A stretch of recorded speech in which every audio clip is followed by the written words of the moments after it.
All right. Ready?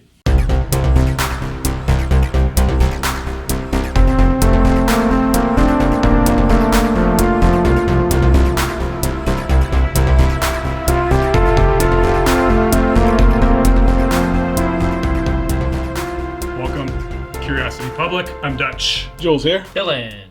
And welcome to our first drink through. You've heard of a walkthrough. This is a drink through. That's right. We're going to drink through a series of somewhat related products. And we're going to kick things off here with some Maker's Mark. This is actually a really cool gift set that I picked up over the holidays, I think it was, that they had in some stores out there. And it's kind of just a series of 3 different Maker's Mark bottles. And I'm going to get these out of here so we can kind of start talking about them. Opens up. Look at that. Wow. It's a really nice gift set. It is a nice gift set. I almost don't want to share it with you guys because. Wow, how selfish. But the first one is It is a struggle to pull out. I'm really glad we recorded this bit. Exactly. Don't break it. I won't break it. I'm a trained professional. Let's get rid of that. All right, first one is something pretty familiar to everybody, just the Maker's Mark Cask Strength. One of my favorites. And this is a 375 liter little guy. And this particular one is a 108.8. What? So a lower proof than what you normally... No. Wow. Oh, sadness. The next one I'm going to grab here is the Maker's Mark Private Select. And they've included one from Rob Samuels, who's the grandson of the founders of Maker's Mark. So these are the Private Select. These are basically their barrel select program. And, you know, you can get specific staves added to the barrels and they kind of profile it all on the back. A really cool program and some really awesome Maker's Mark Private Selects that we've all tried before in the past. The last one is actually one that I think is really interesting. It's a Maker's 46, but it's a cask strength Maker's 46. Whoa. Maker's 46 obviously is was the first expansion to the Maker's Mark line ever. It was a series of staves that they added, and they called it Stave Profile 46. They thought it was the best one, and they decided to make it a regular issue product. It's usually sold, I think, at like 92 proof or something like that. It's in the 90s. Mm-hmm. But this little gift set is the only time I've ever seen it released as a barrel proof, cask strength rather, at 111.2 proof. Nice. The Private Select, this one is 110.2 proof. So going up. I think it would be an interesting experience to drink through these. So I would suggest we start with the cask strength and work our way this way to the 46. What do you guys think? Whatever you'd like. All right, you want to tell us a little bit more about Maker's Mark while we get these opened up? Yeah, sure. I do want to comment, though. This one and that one, I think I have it in the 130 plus. I actually had to go look for it. The highest proof? Yeah, the highest proof I could ever find, I think is 130 plus. And I really enjoy that. So this is from Beam Suntory. It's Japanese. So it's Maker's Mark, mash bill 70 corn. I think everybody knows that this uses the red winter wheat, which is unique, and 14 barley. No age statement. There's a lot of history. Their website is actually fantastic. I think the iconic component, which you guys didn't even talk about, which is the hand-dipped wax that you guys are having trouble opening. And then the other unique thing is the die-cut labels. These labels are still printed on the Chandler and Price 1935 printing press. And only 4 sheets are cut at a time. So cool. A lot of history, a lot of cool things. I think we've done blind tastings with some of the lineup here, and it held up. It holds up, which is a shocker. They do surprisingly well against some of the other very popular wheated bourbons from Buffalo Trace Distillery like Weller. And especially the Maker's Mark cask. I mean, I know we've done a head-to-head of this to Weller 107, and you could easily pick it over Weller 107. Absolutely. And they're both good, and I think you could, depending on... Perhaps that's why this is 108. It's very interesting. It'd be great to do this against a Yeah, Weller 107 yeah. because you have almost the exact same proof. Blind challenge. So, guys, cheers. Let's try the Cask Strength 108 proof Maker's Mark from the gift set. Oh, man, that is wonderful. Oh, the nose is amazing. It just smells like Christmas, man. Mhm. It just smells like Christmas. So full disclosure, we did another review before this, and it was not as good. And so there's a huge difference between that and this. And Oh, wow. man. This is like brown sugar and baking spices. Sugar, spice, everything nice. Agreed. Oh, it's the honey. It's really like the dark, rich honey. Oh, Wow. the finish. It's a beautiful coating. This one has a little sharp hit, Yeah, it does, actually. you know? I'm actually kind of There's a- disappointed Yeah, it's not because as... I like the 130 hit. You want that, and for whatever reason, I think the lower proof, like maybe the flavors are a little bit more subdued. I don't know.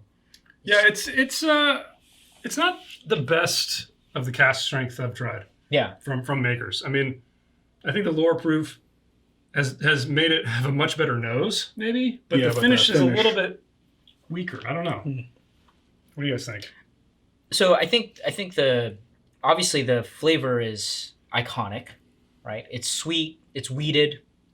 I do agree. I think the issue with this one is the lower proof and the finish. Yeah. The finish is a little bit rough. It almost doesn't deliver on the nose. Yeah, the not at all. nose promised so much brown sugar, it's a little lacking on the palate of that. Yeah, I Right. agree. And I think I agree. I think the 111 that I've had before of the cask was significantly better. Yeah.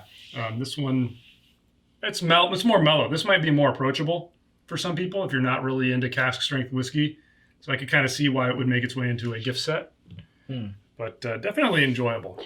Oh, yeah. Maybe it's So designed. enjoyable. It's designed for like ice, which is what you guys do.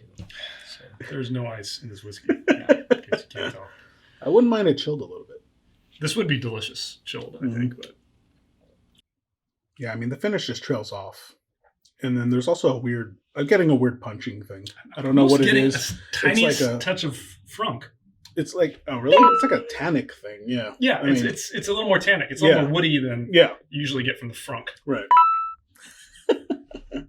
All right, you guys want to Well- move on to the Let's build it up. this one, the master or the limited edition personal selection, Yeah, let's do it. private select, I think is the phrase I'm looking at. All right, let's freshen our glasses here. All right, so that was really interesting. I don't know how that happened. Let's move on and try It's like the. a new shirt beamed on Dylan. There. You know what? It was summoned when you guys said Weeder. I don't know what to say. All right, this is the private select. This is the one selected by Rob Samuels. All right, Rob, Let's see how he did. All right. don't disappoint. I like that So sound. we are dealing with a little higher proof here. I guess. Like 2? I said a little bit. What is the actual proof on this one? This one's 110.2. All right, so, it's up there. A good proof for a bourbon. And in case you guys are wondering what the actual stave profile is on this, it is 2 seared French cuvee staves, 4 roasted French mocha staves, and 4 toasted French spice staves. And 55.1% alcohol.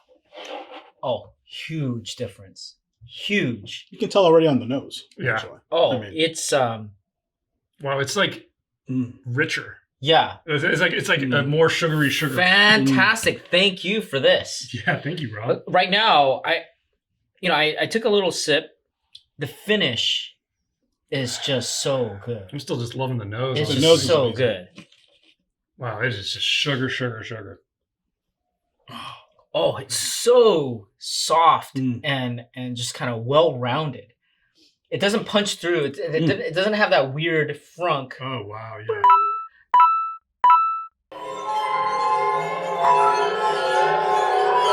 that this one had. This one. This delivers on the nose. This delivers. This tastes exactly like it smells. Oh yeah, I'm in a bakery, man. It's amazing. Are you having a journey through a bakery? I'm going I want to eat some chocolate cake right now. Oh, this is just brown sugar, man. Oh yeah, it's rich. It's rich. The body is. I mean, even with just a 2%. Well, it's not percent. It's like it would be 1%. 4%. Yeah. 1%. 1.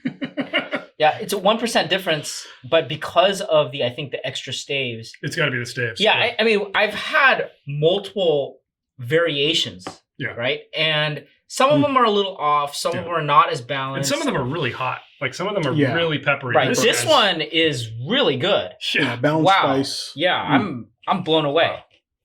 That is extremely enjoyable. I mean, I think in general, these private select things are one of the best bangs for the buck. Yeah, I mean, I agree. Constantly, I think people overlook them. Yeah, because it's Maker's Mark, but man, they're so good. They're worth it.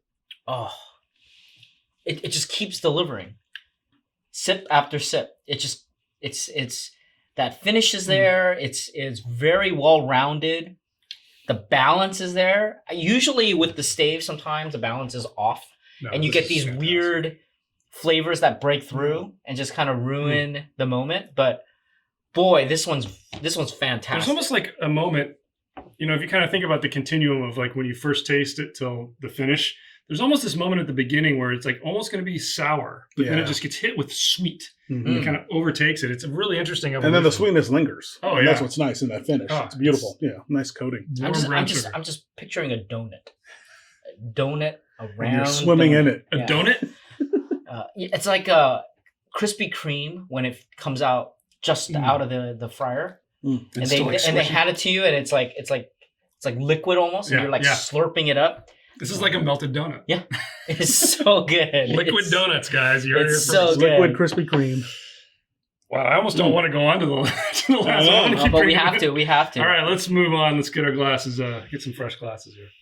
We're gonna do the final one in the series, the 46 Cask Strength, that I am extremely curious about. I mean, in theory, this should be kind of just like a private select that uses this stave profile, right? But they've never put this one out there before as a cask strength. So I think it's extremely unique, and I'm really interested to see how it's going to go.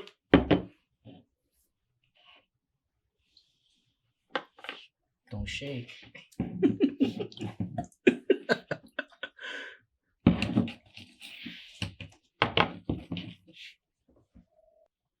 You guys just rush right in.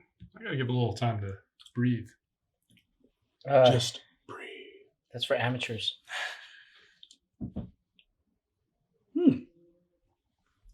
Interesting. This is a higher proof. It is, right? Yeah, 111.2, 110.2. So 0.5%. Oh, yeah, even less than 1%. Okay, so I got it. Yeah. So this one is the donut. Okay. This one is an eclair. Okay. Yeah. It's very, it kind of moves toward more of the sweet. I mean, if you can even do this is brown sugar, this is white sugar. Right.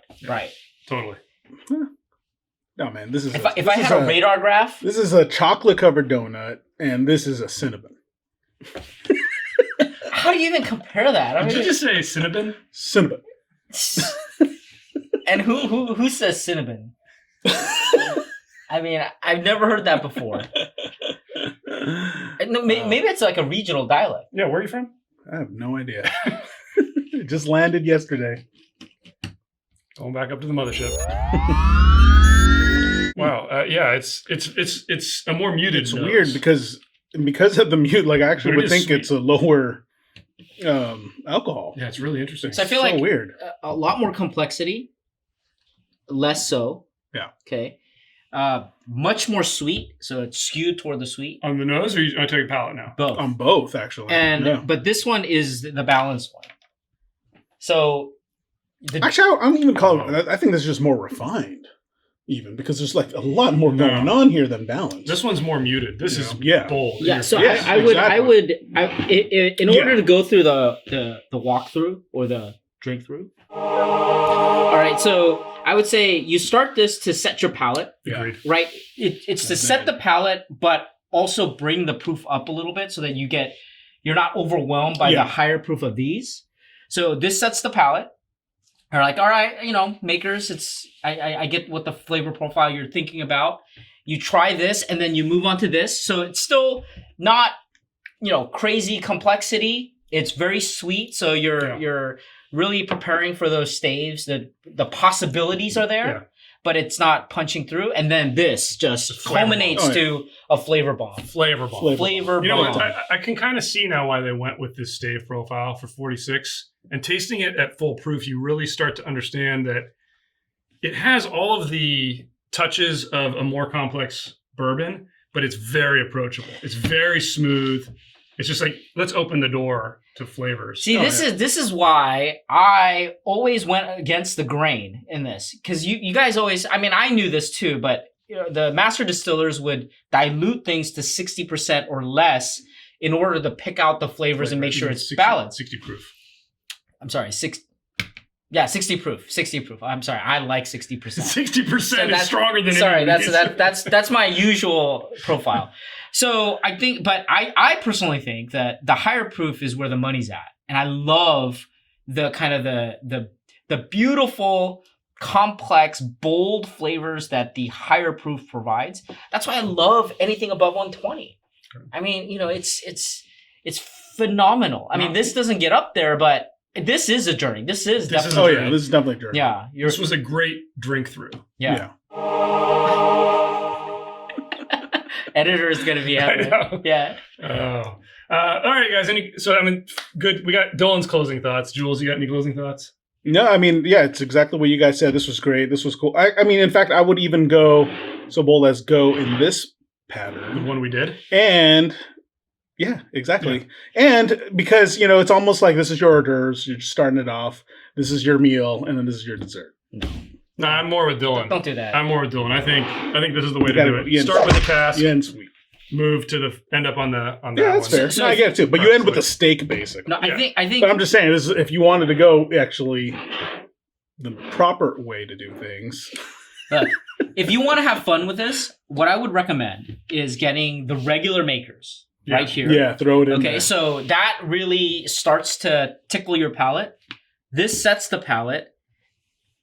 This one essentially gives you that start to show you the complexity, and this is where it kind of peaks. This is like, this is when you walk through the last door. And then if you want dessert, go eat your chocolate cake after that. But that's a lot of sugar. You're going to get diabetes. Okay, all right. And on that note, Jules, why don't you take us out? Tell us what you guys think in the comments below. Smash that thumbs up if you like this episode. Hit subscribe for more videos from Curiosity Public. Hit that bell icon for notifications for new videos. And stay frunky and stay curious.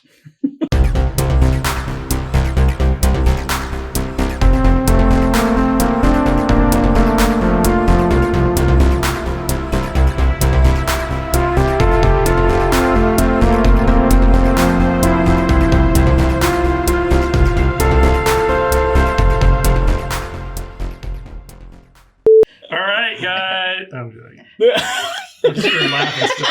I'm fresh and clean here. All right, guys. We're going to run out of tape, dude. All right, guys. We're back.